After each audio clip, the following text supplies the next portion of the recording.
Nouveau forum des lecteurs, France Bleu, La Montagne, Corrèze Télévision, en direct sur www.corrèze-télévision.fr et également sur la chaîne YouTube de Corrèze Télévision. Le thème de ce forum est les cartes et le territoire. Sont invités sur notre plateau Olivia Rosenthal pour Mécanisme de survie en milieu hostile aux éditions Verticales et Aurélien Ballanger pour l'aménagement du territoire aux éditions Gallimard. Ce forum est animé par Daniel Martin du journal La Montagne.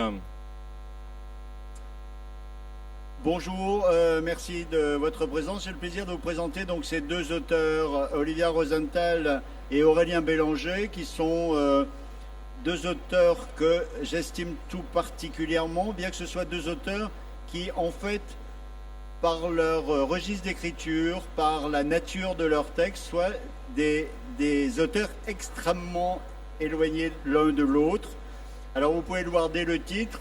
Aurélien Ballanger, c'est l'aménagement du territoire, ce qui ramène à quelque chose de relativement concret immédiatement. Et Olivia Rosenthal, c'est mécanisme de survie en milieu hostile.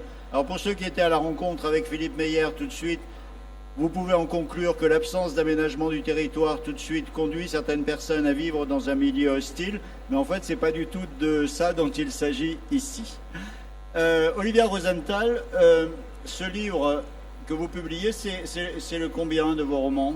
15e? Ça doit être à peu près j'ai pas compté, mais c'est à peu près le 10e roman. Et ce livre est construit, comme souvent les derniers, en deux temps. Une partie qui est une partie documentaire et une partie qui est une partie purement romanesque. Les deux se rejoignant, ça c'est de lire le livre qui le dit. Ce qui vous est commun, en fait, avec Aurélien Ballanger, c'est peut-être ce côté de la documentation. Disons que pour écrire un livre, c'est important de lui donner une épaisseur. Et moi, ce qui m'intéresse dans la littérature, c'est aussi comment elle s'empare du réel, comment elle transforme le réel, comment elle le questionne. Et donc, la partie documentaire, ça fait partie de ce travail préalable que j'ai eu envie de faire pour ce livre. Et après, c'est pas le centre du roman, puisque mon idée, c'est vraiment d'essayer d'écrire un récit à l'intérieur duquel vont apparaître, de manière peut-être un peu surprenante par moment, mais vont apparaître des éléments documentaires.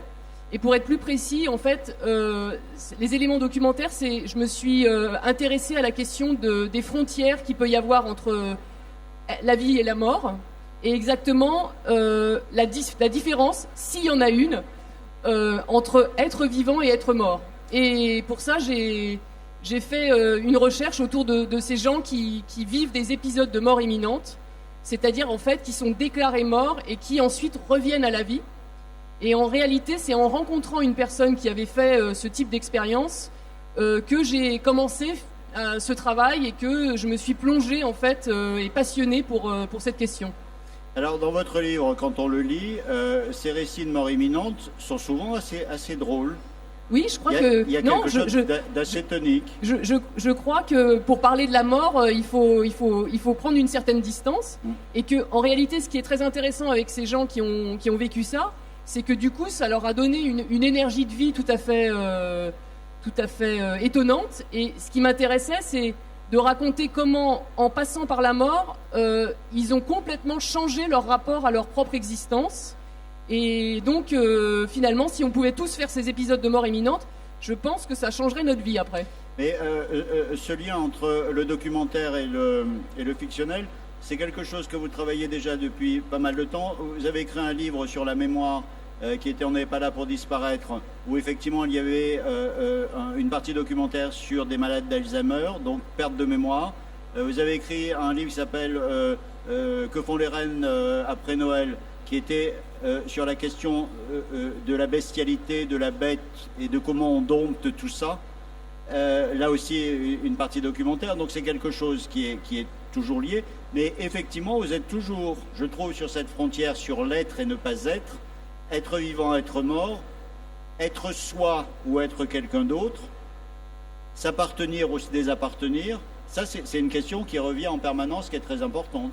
Oui, et puis ce qui m'intéresse aussi, c'est par rapport à ça, c'est aussi que, enfin, ce que je voulais raconter dans ce livre, c'est aussi l'histoire d'un personnage qui va arriver à devenir lui-même. Je crois qu'en fait que le modèle, on pourrait dire classique malgré tout, de ces livres, même s'ils ne ressemblent pas à des livres classiques, c'est aussi le récit d'apprentissage, c'est-à-dire comment, en faisant des expériences qui parfois sont des expériences limites, puisque le personnage dans le livre fait des expériences un peu bizarres, comment, en faisant ces expériences, on apprend des choses qui nous permettent d'accéder finalement à une vie, disons, plus en accord avec ce qu'on est, quoi.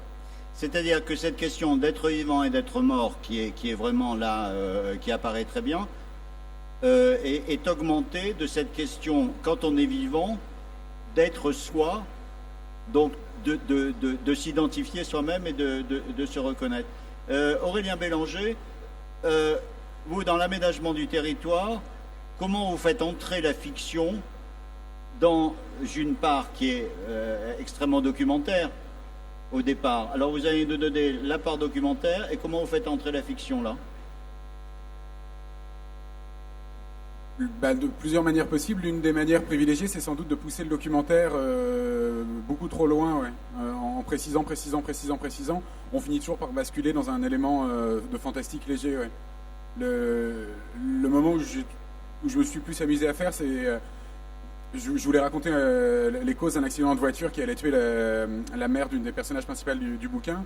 Et je me suis intéressé au modèle de véhicule qui l'avait tué, et que c'est un véhicule à injection directe et pas avec un système de carburation classique. Et en développant ce thème de la carburation, cette petite aiguille qui fait que le dosage stoichiométrique du mélange est parfait, j'arrivais à des effets d'étrangeté un peu fantastiques, et je désossais la voiture et je dissolvais un peu les choses, et ça acquérait, avec une scène dans une casse automobile un peu à la Frankenstein qui va chercher des cadavres pour essayer de fabriquer sa bête, des éléments fantastiques. Ouais. Enfin, le documentaire permet ça.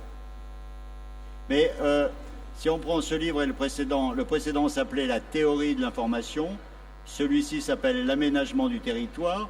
On ne peut pas dire que vous choisissiez des titres qui fassent rêver. Vous le prenez au plus près du concret,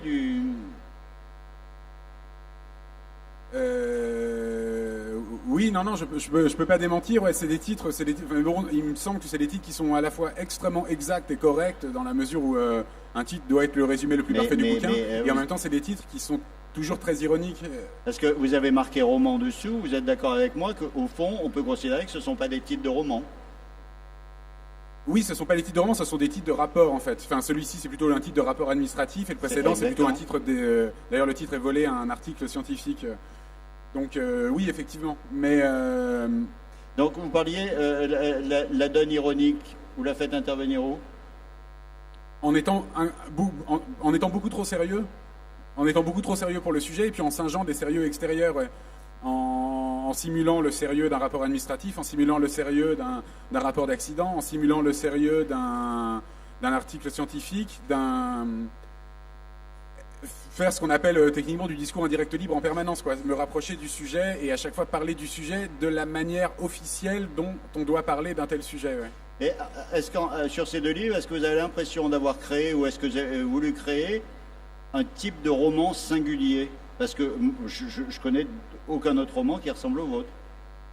On pourrait en dire autant de vous d'ailleurs. C'est peut-être pour ça, on se demandait pourquoi vous étiez réunis, c'est peut-être pour ça. Des romans qui ne ressemblent à aucun autre. En le faisant, il n'y avait pas de volonté très claire de faire ça. J'ai fait dans le premier ce que je me sentais capable de faire et ce que j'avais envie de faire, et j'ai forcé le truc sur le deuxième. Ce serait des romans post-industriels, ou en tout cas qui prennent la mesure de l'existence très importante dans notre civilisation de l'industrie, et qui pensent que la vie des objets industriels, en tout cas dans la seconde moitié du XXe siècle, est devenue presque plus importante que la vie humaine, ou que la vie humaine a tellement croisé des artefacts techniques qu'il est plus possible de raconter la vie humaine sans passer par les artefacts techniques, chose que faisait déjà Balzac, qui en a reproché beaucoup ces descriptions interminables d'objets et de choses. C'est pas révolutionnaire ce que je fais, enfin, c'est le projet de Balzac adapté aux techniques nouvelles. Ouais. On vous donne très souvent, et certainement, de mon avis un peu abusivement, une référence sur Houellebecq, parce que vous avez écrit un texte sur Houellebecq au départ, mais dans les livres que vous écrivez, je retrouve effectivement plus une influence balzacienne dans ce type de roman qu'une influence houellebecquienne. Qu'est-ce que vous en dites? Moi, ce que j'ai retenu essentiellement de Houellebecq, c'est que le roman demeurait l'un des meilleurs outils de compréhension du monde et avait une puissance qui n'était pas du tout atrophiée par un siècle entier qui avait douté du roman et que le roman... sur un détail, moi, qui me fascine beaucoup, c'est que le roman s'est beaucoup cantonné au roman sentimental, et on a beaucoup dit que le roman français était du roman d'analyse psychologique, et on a laissé passer de côté tout l'aspect théorique du monde dans lequel on vit, tout l'aspect scientifique du monde dans lequel on vit, et on peut pas bien comprendre quelque chose si on voit pas les idéologies qu'il y a derrière et si on voit pas les projets qu'il y a derrière, et on peut pas bien comprendre ce que les marxistes appelleraient les infrastructures. Le roman est une machine à dégager les infrastructures et à montrer quels sont les enjeux, quelles sont les implications et où vont les gens. Ce roman, par exemple, parle énormément de la croyance au progrès et interroge est-ce qu'on peut continuer à vivre en doutant du progrès, le progrès qui est devenu la religion suffisante du monde occidental. Est-ce que c'est bien sérieux comme croyance religieuse? Et tout cet aspect, finalement, fait que je fais du roman psychologique à ma manière, parce que le progrès ne m'intéresse pas en tant que tel. Ce qui m'intéresse, c'est comment est-ce que les gens croient au progrès. Comment est-ce que les gens lient leur destin Continuent à croire au triomphe de différentes technologies. Donc, et pour ça, le roman, en fait, permet d'éventrer en permanence les cerveaux, et de regarder ce qu'il y a dedans, et d'avoir aucune limite ni comportementaliste, on va juste raconter des corps qui se meuvent dans un espace vide et sans accéder. Le roman, on peut rentrer dans le cerveau des gens, sortir dans le cerveau des gens, raconter un truc qui n'existe pas vraiment, mais une sorte de zeitgeist, raconter... moi, ça m'amuse beaucoup de raconter l'avènement, dans le premier roman, l'avènement du postmodernisme dans les années 80. Je pense pas qu'il y ait eu un truc sérieux qui s'appelle l'avènement du postmodernisme dans les années 80, mais le roman me permet de transformer cette chose incroyablement diffuse, de la concentrer et d'en faire un objet romanesque. En fait, la force absolue du roman sur beaucoup d'autres techniques de narration, c'est que le roman peut prendre absolument tout comme objet. Quand on fait un essai historique, on est limité, etc. Le roman peut prendre tout type de choses comme objet, même des choses qui a priori n'en sont pas. On peut raconter l'aménagement du territoire, on peut raconter des choses incroyablement abstraites et les rendre sensibles, parce que Olivia, sur ce qu'il dit là à propos du roman. Par rapport à l'histoire de la théorie, moi, c'est intéressant parce que justement, je trouve que ce qui se passe dans le roman, ou en tout cas ce que j'essaye de faire, c'est pas directement d'intégrer la théorie dans l'histoire, mais aussi de montrer comment la théorie s'incarne de manière extrêmement particulière en fonction des gens qui la vivent. Enfin, je veux dire, par exemple, ces histoires de mort et de vie et de mort, par exemple. On pourrait dire, c'est une réflexion théorique sur qu'est-ce que c'est que la mort, ou c'est une réflexion scientifique. Mais en fait, pas du tout, parce que moi, ce qui m'intéresse, c'est quand les gens racontent. C'est-à-dire que c'est le récit qui va... Et le récit de chacun va croiser peut-être effectivement des études scientifiques qu'on fait par ailleurs. Et c'est ce lien entre les deux choses qui fait la singularité à chaque fois du roman. Donc moi, je crois pas du tout en fait à l'idée que le roman propose des objets théoriques, mais je pense qu'il permet en tout cas de nous approcher de la théorie par le biais de choses extrêmement singulières, de personnages singuliers, et ça je crois que c'est très important dans les récits. Qu'est-ce que vous en dites de ça, vous? Je ferai une réponse indirecte en disant que il y a un genre romanesque, roman de meurtre, roman sentimental, en fait, qui existe d'une certaine façon, et d'une certaine façon, nos livres sont un peu écrits contre ça, ou contre cette limitation interne du genre. On peut raconter absolument autre. Enfin, moi, je suis fasciné par la souplesse du roman. Même le concept de personnage est souple. On peut mettre des demi-personnages, on peut prendre des objets comme personnages, on peut tout. Après, peut-être qu'on peut dire aussi, c'est que... C'est un genre d'une permissivité absolument totale. Je ne sais pas si c'est le cas d'Aurélien, mais moi, je suis absolument pas médecin. Je suis pas spécialiste de la mort imminente, ni de la maladie d'Alzheimer, ni des animaux d'ignorien. Et ce qui est intéressant aussi, ce que font les romanciers, ce que font les écrivains, c'est que ce sont des spécialistes éphémères. C'est-à-dire, et ça crée quelque chose de très particulier, c'est-à-dire que du coup, parce qu'ils sont des spécialistes éphémères, ils n'ont pas le même regard sur leur objet que pourrait avoir un théoricien. C'est-à-dire, ils ont aussi un regard un peu flottant, un peu incertain, et donc il y a aussi de la fiction là-dedans. C'est-à-dire que la première fiction, c'est que je fais comme si j'étais une spécialiste de la mort imminente pendant 2 ans, et ça a des effets, ça, sur le livre lui-même, c'est-à-dire qu'en fait, ça me permet d'inventer, on pourrait dire, un autre rapport à la mort, quoi. Je crois qu'il y a quelque chose comme ça qui se joue aussi dans le récit. Quoi qu'il en soit, me semble-t-il, et vous serez sûrement d'accord, vous participez tout de suite à travailler le roman de telle manière que ça donne une dimension, une épaisseur au domaine français littéraire assez extraordinaire et assez riche. Et j'aime le répéter ça parce qu'on dit généralement que la littérature, on le dit depuis très longtemps, que la littérature française est quelque chose effectivement qui ne se renouvelle pas, qui atone, qui est éteint. Et vos livres, dans toutes les différences qu'ils ont, ils portent aussi cette richesse et cette capacité importante. Alors peut-être que sur la différence, on pourrait dire que vous, à ce moment, c'est le roman comme découverte du monde, et peut-être que Olivia, c'est plus le roman comme découverte de soi. Alors c'est peut-être limiter complètement l'objet, je ne sais pas. Non, j'assume le fait que utiliser par exemple le document, utiliser la science, etc., c'est aussi une manière, pour moi, de reconfigurer mon autobiographie. J'assume complètement ça, même si c'est absolument pas une autofiction et absolument pas une autobiographie. Mais j'ai pas trouvé, je trouve des objets à l'extérieur de moi. Donc par exemple, ces histoires de mort imminente me concernent pas directement. Mais en même temps, ce qui m'intéresse, c'est comment ces objets que je vais chercher au dehors vont résonner dans ma propre histoire. Et ce qui m'intéresse, c'est ce double mouvement, c'est aller à l'extérieur, aller chercher à l'extérieur, et comment cet extérieur me fait toujours revenir à un endroit qui est en moi. Et je pense que c'est ça qui fait, j'espère en tout cas, qui fait que cette recherche de l'extérieur n'est pas strictement artificielle. C'est-à-dire qu'en fait, ce qu'on va chercher à l'extérieur, c'est toujours aussi en même temps quelque chose qui nous permet à nous de vivre en tant que sujet, en tant qu'écrivain, en tant qu'humain, quoi. Ce qui est intéressant aussi dans votre cas, c'est la façon dont vous êtes romancière, vous êtes écrivain, c'est-à-dire que vous travaillez également d'autres disciplines qui sont l'image, le cinéma, le son, vous avez travaillé beaucoup le matériau sonore par exemple. Ça, c'est des extensions du fait d'écrire, ce sont des complémentarités. Comment vous voyez ça? Comment vous organisez ça? Pour moi, c'est une autre manière de continuer en fait l'exercice littéraire, on pourrait dire presque par d'autres moyens. Mais par exemple, pour ce qui concerne le son, je pourrais dire une chose déjà assez simple, c'est que comme mes livres, je les écris déjà à haute voix, c'est-à-dire en les parlant, en les redisant, etc. Donc le prolongement pour moi qui est presque naturel de ça, c'est d'aller les dire sur une scène, d'aller les exposer devant un public en direct. Donc déjà pour moi, il n'y a pas un saut qualitatif. Et par ailleurs, c'est vrai que, je pense que c'est pas une obligation quand on est écrivain, mais moi ça m'intéresse beaucoup d'aller affronter les autres arts et de voir comment la littérature, contrairement à ce qu'on pourrait penser, elle peut s'immiscer partout, quoi. C'est-à-dire elle a un pouvoir oui, c'est ça, elle peut entrer en fait dans d'autres espaces, et par exemple elle peut entrer dans le cinéma. Alors après, ça fait des objets cinématographiques un peu différents, mais ça m'intéresse aussi qu'elle passe par l'image, quoi. Qu'est-ce que vous en dites de cette pluridisciplinarité?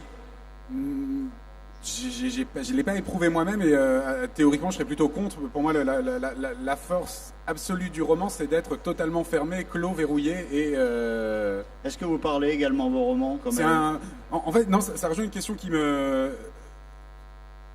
J'avais dit un jour sous forme de blague, c'est est-ce que les romans on va les acheter sur des tablettes, est-ce qu'on va les acheter sur l'App Store ou est-ce qu'on va les acheter sur iTunes, quoi. iTunes vend du contenu, App Store vend de la structuration de contenu, l'App Store vend des logiciels. Est-ce que les romans sont des logiciels ou est-ce qu'ils sont des choses destinées à tourner sur des logiciels? Est-ce qu'ils sont des tourne-disques ou est-ce qu'ils sont des disques?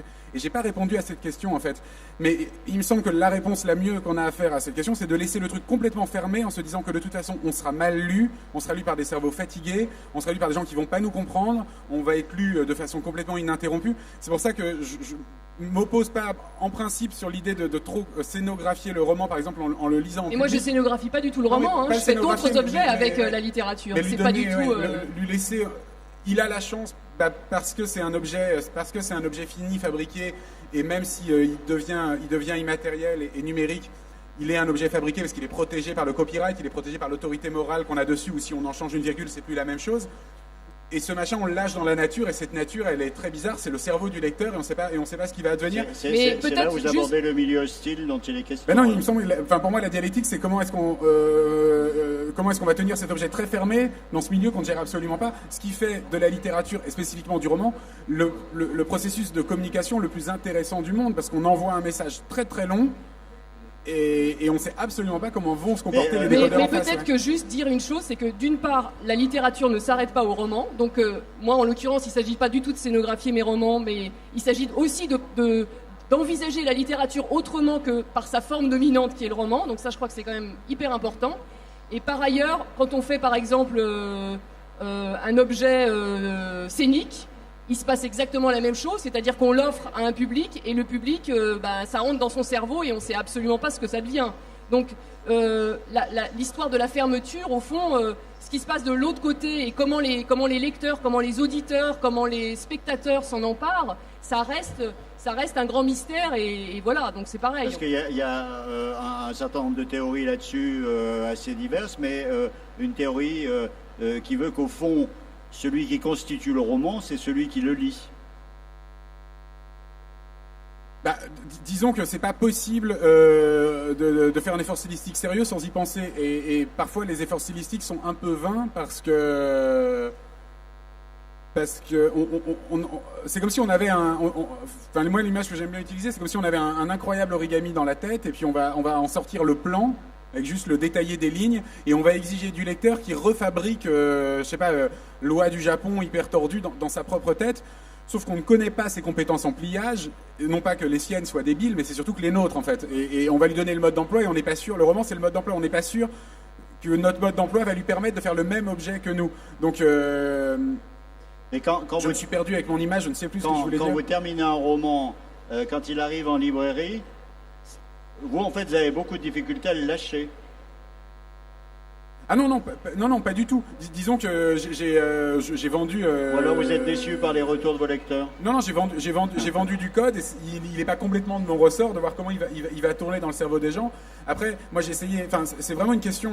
c'est un peu mon obsession de théorie de l'information. La question du codage, regarde, on sait qu'il y aura du bruit dans le processus de communication et qu'au final, il y aura de l'équivocation. La question du style, pour moi, c'est du réglage de l'équivocation. C'est à chaque phrase... Est-ce qu'on veut qu'elle ait une interprétation unique dans le cerveau du lecteur, ou est-ce qu'on veut qu'elle ait plein d'interprétations possibles dans le cerveau du lecteur? Tout est possible. Bizarrement, parfois, plus on a un propre style compliqué, avec des phrases, des tournures recherchées, beaucoup de métaphores, plus l'équivocation est faible dans le cerveau du lecteur, mais moins il y a de chances que ça passe, parce que ça lui demande une configuration mentale particulière. Donc, toutes ces questions... moi, me fascine de plus en plus, oui, du style, vraiment comme procédure de codage, de communication. Je trouve ça très passionnant de vous entendre parler de ces choses qui ont l'air extrêmement compliquées, d'autant plus passionnant qu'en fait, quand on vous lit, c'est beaucoup plus simple. Alors peut-être qu'en même temps, on ingurgite toutes ces théories-là dont vous parlez, qui me paraissent un peu abstraites.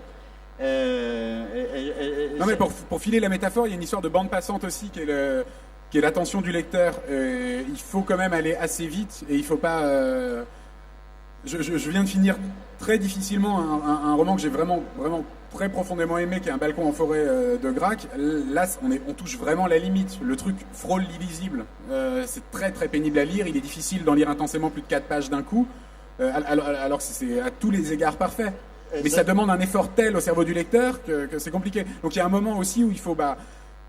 se sacrifier au romanesque, je sais pas, mais lancer un peu comme ça les chevaux de l'intrigue, mettre un peu de vitesse, mettre du suspense, mettre des choses qui assurent une certaine vitesse acquise. Sur un roman et sur de la littérature, enfin au niveau où vous êtes, ce que je trouve intéressant, c'est non seulement le temps de lecture, mais c'est ce temps très long de la mémoire. Alors je sais pas comment vous le traduisez en code et en accompagnement, ça, mais un roman n'est pas limité à son temps de lecture. C'est cet accompagnement-là.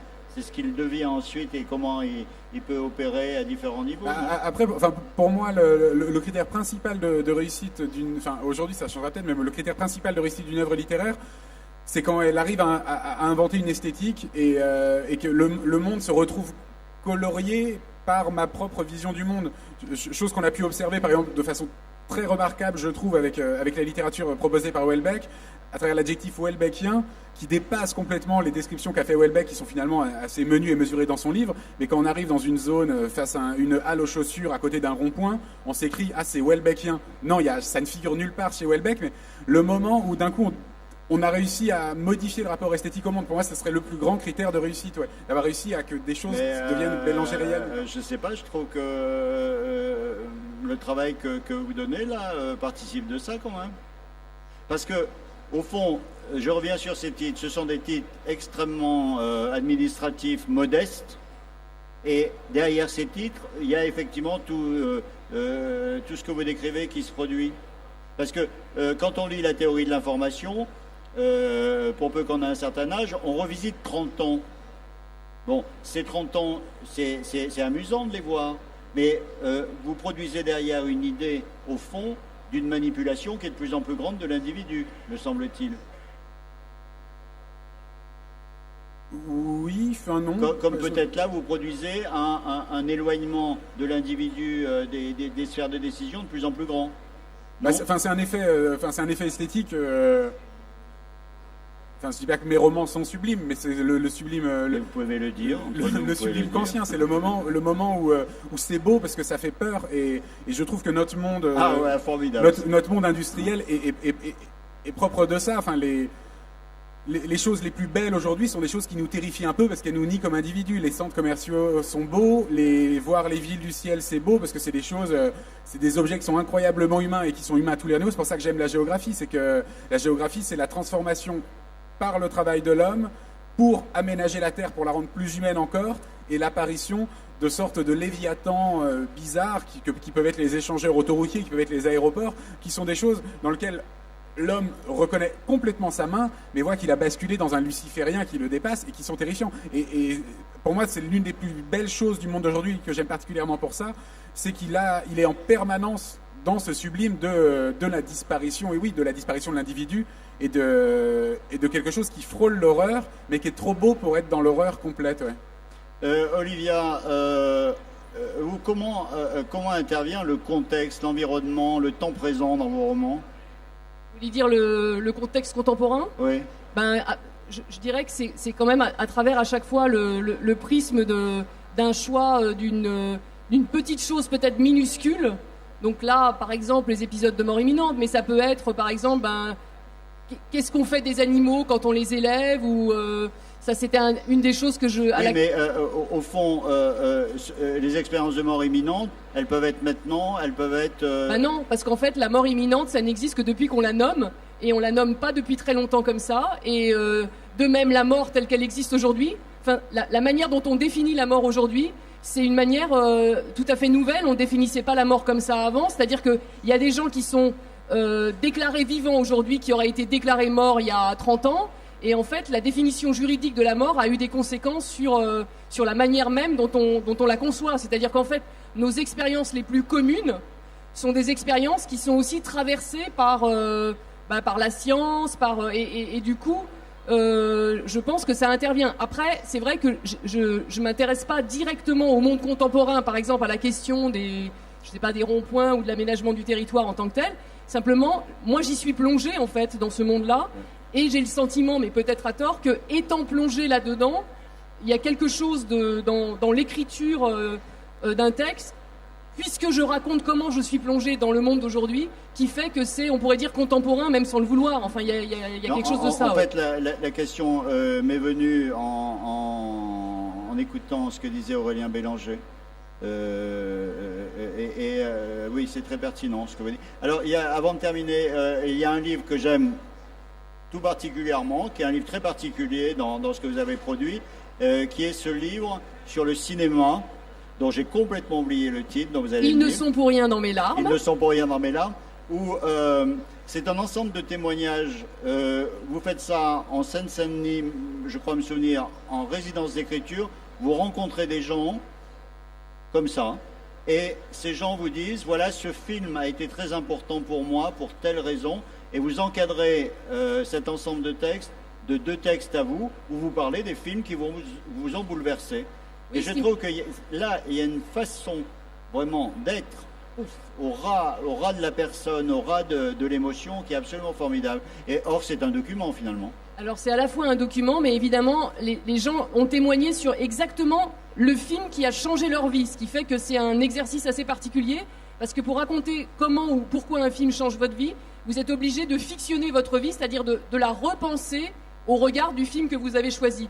Et en fait, après, moi, en réalité, je recopie pas ce que les gens m'ont dit, c'est-à-dire je réécris entièrement ce qui m'a été raconté, et je pourrais même dire qu'il y a une espèce d'expérience d'écoute au sens d'aller chercher l'endroit où les gens se sont tus et d'essayer d'aller aussi raconter ce que eux n'ont pas raconté. Donc là se loge aussi la fiction de ce texte, mais ça se voit pas quand on lit.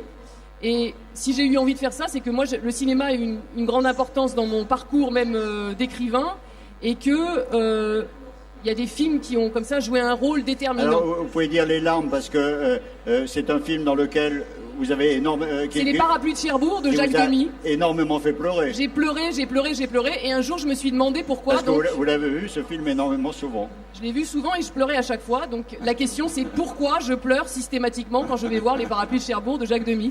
Question de fond. On ne donne pas la réponse. C'est un livre qui est en vente là sur le stand. Ben, je suis pas sûr qu'il y soit, celui-là. C'est vraiment un livre que je vous recommande beaucoup.